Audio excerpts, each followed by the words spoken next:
उद्या दोन्ही राष्ट्रवादी एकत्र आले तर आश्चर्य वाटणार नाही असं शरद पवार अनौपचारिक गप्पांमध्ये म्हणतायत। एकत्र येण्याबाबतचा निर्णय सुप्रिया सुळे यांनी घ्यायचा आहे असंही पवारांचं म्हणणं आहे। मी आता या प्रक्रियेमध्ये नाही असं पवारांनी सांगूनच टाकलंय। तर दोनही पक्षांचे लोकप्रतिनिधी हे एकाच विचाराचे आहेत असं देखील पवार म्हणतायत। या सगळ्या विषयी बोलण्याकरता खासदार अमोल कोल्हे आपल्यासोबत जोडले गेलेले आहेत। अमोलजी, काय पहिली प्रतिक्रिया या सगळ्या मुद्द्यावर? यामध्ये मला वाटतं इतर कोणीही चर्चा करण्यापेक्षा साहेबांनी खूप स्पष्ट स्वच्छ हे जे स्टेटमेंट दिलेलं आहे यामध्ये दोन भाग आहेत। एक जे स्टेटमेंट आपण आता चालवत आहात त्यामध्ये दोन राष्ट्रवादी एकत्र आल्यास आश्चर्य वाटू नये असं एक स्टेटमेंट आहे असं मला सांगण्यात आलं। मी स्टेटमेंट पाहिलेलं नाही।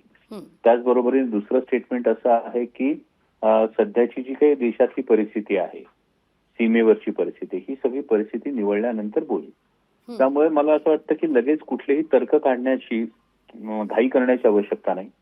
मुळात जर साहेबांनी असं सांगितलं असेल की याविषयीचा निर्णय हा आदरणीय सुप्रियाताई आणि अजितदादा यांनी घ्यायचा आहे, तर मला वाटतं की या विषयी इतर कोणी भाष्य करणं हे फारसं उचित नाही किंवा या वाक्याचा अर्थ अन्वयार्थ काढणं यामध्ये काही हशील आहे असं मला वाटत नाही। अगदी धन्यवाद अमोलजी, आमच्याशी संवाद साधलात त्याबद्दल।